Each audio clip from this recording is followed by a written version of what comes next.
আজ আমি তোমাদের সাথে শেয়ার করব জলপাইয়ের খুবই লোভনীয় দুটি আচার একদম কম তেলে অল্প সময়ে রোদের ঝামেলা ছাড়া তৈরি করে নিতে পারবে। হ্যালো এভরিওয়ান, আসসালামু আলাইকুম, welcome back to my channel Zakia's cooking blog থেকে আরও একটি নতুন ভিডিও দেখার জন্য সবাইকে স্বাগতম।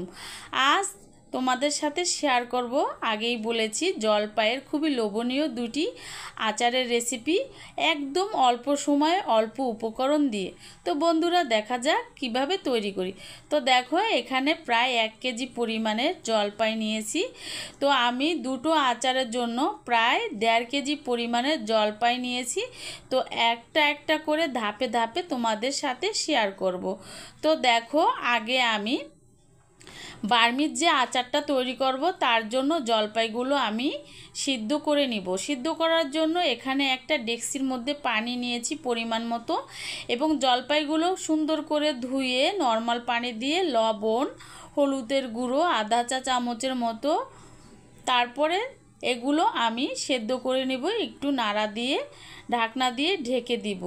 প্রায় আমি এখানে 5 মিনিটের মতো সেদ্ধ করে নিব জলপাইগুলো।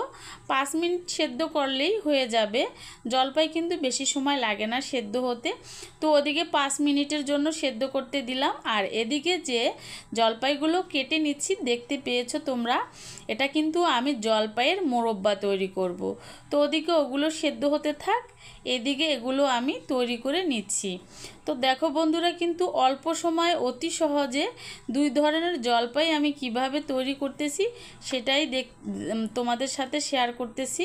তোমরা একটু ভালোভাবে দেখবে প্লিজ বন্ধুরা, ভিডিওটি স্কিপ করবে না। স্কিপ করলে কিন্তু কোনো জায়গায় বাদ পড়ে যাবে, শিখতে পারবে না। তো দেখো, আমার কিন্তু জলপাইগুলো কাঁচা হয়ে গিয়েছে। ছুরির সাহায্যে আমি কেটে নিয়েছি, তোমরা চাইলে বটি দিয়েও কেটে নিতে পারো। তো দেখো, এটা কিন্তু গরম পানি ছিল।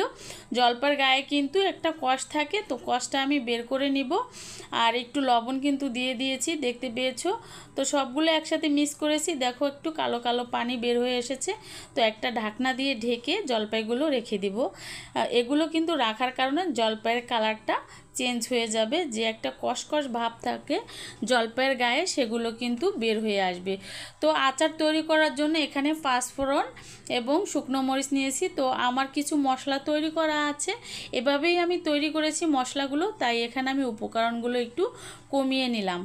তো একটু কম হবে তাই আরও একটু তৈরি করে নিলাম। তো দেখো, এখানে কিন্তু একদম কম পরিমাণে সরিষার তেল অ্যাড করেছি, আর দিয়ে দিলাম রসুন কুচি, আর দিয়ে দিলাম আদা কুচি। মানে তোমরা যে যেরকম জলপাইয়ের আচার তৈরি করো সেরকম কিন্তু কমিয়ে বাড়িয়ে এখানে উপকরণগুলো নিতে পারো। তো তারপর দিয়ে দিলাম গোটা পাঁচফোড়ন। তো এগুলো আমি ভেজে নিব। দেখো, ভাজা হয়ে গিয়েছে। আর এখানে 1 কেজি জলপাইয়ের জন্য এখানে আমি প্রায় 1 কাপ পরিমাণের থেকেও একটু কম চিনি নিয়েছি। তারপরে এগুলো আমি দেওয়ার পরে এখন দিয়ে দিলাম যে জলপাইগুলো গরম পানিতে আমি ভিজিয়ে রেখেছিলাম সেগুলো, আর দিয়ে দিলাম স্বাদ মতো লবণ, আধা চা চামচের মতো হলুদের গুঁড়ো, আধা চা চামচের মতো মরিচের গুঁড়ো, তারপরে দিয়ে দিলাম ধনিয়া এবং জিরার গুঁড়ো। তো সবগুলো উপকরণ দেওয়ার পরে আমি যে মশলাটা তৈরি করেছিলাম ওখান থেকে কিছু মশলা এর মধ্যে দিয়ে দিলাম। তো দেখো, মশলাটা দেওয়ার কারণে কিন্তু জলপাইয়ের মোরব্বার কালারটা কিন্তু চেঞ্জ হয়ে এসেছে, এবং আস্তে আস্তে আরও সুন্দর একটা কালার চলে আসবে চিনিটা যখন পুরা একদম গলে যাবে। তো দেখো বন্ধুরা, কতটা লোভনীয় হয়েছে জলপাইয়ের টক ঝাল মিষ্টি মোরব্বা। অনেক অনেক মজাদার একটা আচার, তোমরা কিন্তু অতি সহজে ঘরে তৈরি করে অনেক দিন সংরক্ষণ করে খেতে পারো। এটা কিন্তু রোদে দেওয়ার দরকার নাই। তোমরা যদি ঘরে সংরক্ষণ করে রাখতে চাও তাহলে এখানে কিন্তু ভিনেগার অ্যাড করে দিতে পারো। তো আমি এখানে কিন্তু বেশি তৈরি করি নাই, 1 কেজি পরিমাণে তৈরি করেছি। তো আমার ঘরের পরিবারের সবাই অনেক পছন্দ করে, আমার মেয়েরা। তো এটা কিন্তু খাওয়া শেষ হয়ে যাবে, পরবর্তীতে কিন্তু আবারও তৈরি করব যখন সংরক্ষণ করব তখন। তো আমিও এটা প্রায় 10-15 দিনের মতো সংরক্ষণ থাকবে আমার। তো তোমরা যদি সংরক্ষণ করতে চাও তাহলে এখানে ভিনেগার অ্যাড করে দিবে। তো দেখো, কথা বলতে বলতে প্রায় আমার মোরব্বাটা তৈরি হয়ে গিয়েছে। মাশাআল্লাহ অনেক সুন্দর একটা কালার চলে এসেছে এবং ভিতরটা কিন্তু একদম সফট এবং রসে টইটুম্বুস হয়ে গিয়েছে। এদিকে দেখো যে জলপাইগুলো আমি সেদ্ধ করতে দিয়েছিলাম সেগুলো কিন্তু অলরেডি সেদ্ধ হয়ে গিয়েছে। তো এগুলো দিয়ে আমি বার্মিজ আচার তৈরি করব জলপাইয়ের। তো দেখো জলপাইগুলো আমার সেদ্ধ হয়ে গিয়েছে। তো একটা ছাঁকনির মধ্যে ছেঁকে নিব আমি, তারপরে একটু ঠান্ডা করে নিব জলপাইগুলো। তো জলপাইগুলো আমি ছাঁকার পরে চলে আসলাম চুলায়। এখানে প্রায় 2 টেবিল চামচের মতো সরিষার তেল অ্যাড করে দিলাম। তারপরে দিয়ে দিলাম 2টো শুকনো মরিচ, দারুচিনি, এলাচ। তারপরে দিয়ে দিলাম দেখো একটা তেজপাতা। তো এখন এখানে দিয়ে দিলাম গোটা গোটা পাঁচফোড়ন। তো এগুলো আমি ভালোভাবে ভেজে নিব। খুবই সুন্দর একটা ফ্লেভার বের হয়েছে, খুবই ভালো লাগতেছে ফ্লেভারটা পাঁচফোড়নের। তো দেখো এগুলো ভাজা হয়ে গিয়েছে। এই পর্যায়ে যে জলপাইগুলো আমি রেখেছিলাম ওগুলো কিন্তু আমি অফ ক্যামেরায় হাত দিয়ে চটকিয়ে নিয়েছি। আর এখানে আদা বাটা দিয়েছি 1 চা চামচের মতো, আর দিয়েছি রসুন বাটা 1 চা চামচের মতো। তারপরে দেখো এগুলো মশলাগুলো আমি ভালোভাবে একটু তেলে ভেজে নিব। এখন দিয়ে দিলাম 1 চা চামচের মতো হলুদের গুঁড়ো, 1 চা চামচের মতো মরিচের গুঁড়ো। যেহেতু এটা আমি ঝাল ঝাল বার্মিজ আচার তৈরি করব তাই এখানে আমি ঝাল ব্যবহার করছি। তোমরা চাইলে কিন্তু এখানে ঝাল নাও দিতে পারো, কিন্তু টক ঝাল মিষ্টি বার্মিজ আচারটা কিন্তু বেশি ভালো, তাই কিন্তু এরকম করে তোমরা তৈরি করে নিতে পারো। তো এখানে আমি প্রায় 1 কাপ পরিমাণের মতো চিনি দিয়েছি। আর এই তো দেখতে পেয়েছো জলপাইগুলো কিন্তু আমি হাত দিয়ে ভালোভাবে চটকিয়ে নিয়েছি। চটকানোর পরে আমি এগুলো দিয়ে দিলাম। তো জলপাইগুলো দেওয়ার পরে কিন্তু 10 মিনিট মতো আমি জাল করে নেব মিডিয়াম আঁচে। তো জাল করতে করতে কিন্তু চিনিগুলো একদম গলে যাবে, একটা আঠালো আঠালো ভাব চলে আসবে। সেই পর্যায়ে বুঝতে পারবে যে আচারটা তৈরি হয়ে গিয়েছে বার্মিজ আচার। তো দেখো একদম নেড়ে চেড়ে উল্টিয়ে পাল্টিয়ে কিন্তু আমি আচারগুলো তৈরি করে নিচ্ছি। তো এখানে আমি 1 চা চামচের মতো বিট লবণ দিয়ে দিলাম। বিট লবণটা দেওয়ার কারণে কিন্তু বার্মিজ আচারটা খেতে খুবই ভালো লাগে।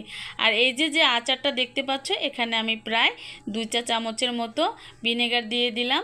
যেহেতু কিছুদিন সংরক্ষণ করে রাখবো, এটা কোনো রোদে দিব না, তার জন্য আমি এখানে ভিনেগার অ্যাড করে দিয়েছি। আর যে মশলাটা তৈরি করে নিয়েছিলাম সেই মশলাটা হওয়ার আকার দিয়ে আমি মশলাটা অ্যাড করে দিলাম। তো মশলাটা দেওয়ার পরে আরও কিছুক্ষণ আমি জাল করে নিব বন্ধুরা। তো খুবই লোভনীয় হয়েছিল আচারগুলো, অনেক মজাদার হয়েছে। আমার ঘরের সবাই খেয়ে অনেক অনেক ভালো লেগেছে নাকি। তো দেখো আচারের গা থেকে কিন্তু একটু হালকা হালকা তেল ছেড়ে দিয়েছে। তো আমার দুটো আচারই কিন্তু প্রায় তৈরি হয়ে গিয়েছে। তো এটা ছিল জলপাইয়ের মোরব্বা। তো দেখো কতটা লোভনীয় হয়েছে আচারগুলো। তো তোমাদের সঙ্গে একটু পরিবেশন করে দেখাচ্ছি কতটা সুন্দর একটা কালার এসেছে। তো এই আচারগুলো কিন্তু তোমরা রোদে না দিয়েই অনেক দিন সংরক্ষণ করে খেতে পারবে। আর ভিনেগার যদি দাও তাহলে প্রায় 1 বছরের মতো সংরক্ষণ করে খেতে পারবে। তো আমি তোমাদের একটা দেখাচ্ছি, দেখো কতটা লোভনীয় হয়েছে জলপাইয়ের মোরব্বা, একদম রসের টইটুম্বুস, একদম সফট ভিতরটা। একবার খেলে কিন্তু এই আচারগুলো বারবার খেতে ইচ্ছে করবে। তো আমার মোরব্বার আচার তৈরি হয়ে গিয়েছে। এদিকে দেখো আমি যে বার্মিজ আচারটা তৈরি করব জলপাইয়ের, সেগুলোও কিন্তু অলরেডি হয়ে গিয়েছে। একটু ঠান্ডা করে আমি এগুলো পাকিয়ে নিচ্ছি। তো আমি দুইভাবে পাকিয়ে নিচ্ছি, একটা লম্বা একটা গোল। লম্বার ক্ষেত্রে কিন্তু তোমরা জলপাইয়ের যে বিচিগুলো আছে সেগুলো কিন্তু মাঝখানে দিয়ে এভাবে পাকিয়ে নিতে হবে একটা একটা করে। তো তোমরা যে যেরকম পছন্দ করো সেরকম এরকম পাকিয়ে নিতে পারো। তো মাশাল্লাহ আমার সবগুলো বার্মিজ আচার তৈরি হয়ে গিয়েছে। উপর দিয়ে কিন্তু কিছু যে মরিচের বিচি ছিল সেগুলো দিয়ে দিয়েছি, অনেক সুন্দর লাগতেছে। তো ভিডিও দেখতে দেখতে যারা এখনও একটা লাইক দাও নাই, প্লিজ বন্ধুরা একটা লাইক দিয়ে আমার পাশে থাকবে। এবং নতুন যারা বন্ধুরা আছো আমার চ্যানেলে নতুন ভিজিট করতেছো, প্লিজ ভালোবেসে চাইলে আমার চ্যানেলটি সাবস্ক্রাইব করে পাশে থাকতে পারো এবং পাশে থাকা বেল আইকনটি অন করে রাখতে পারো। আজ এই পর্যন্তই, সবাই ভালো থাকো, সুস্থ থাকো, আল্লাহ হাফেজ।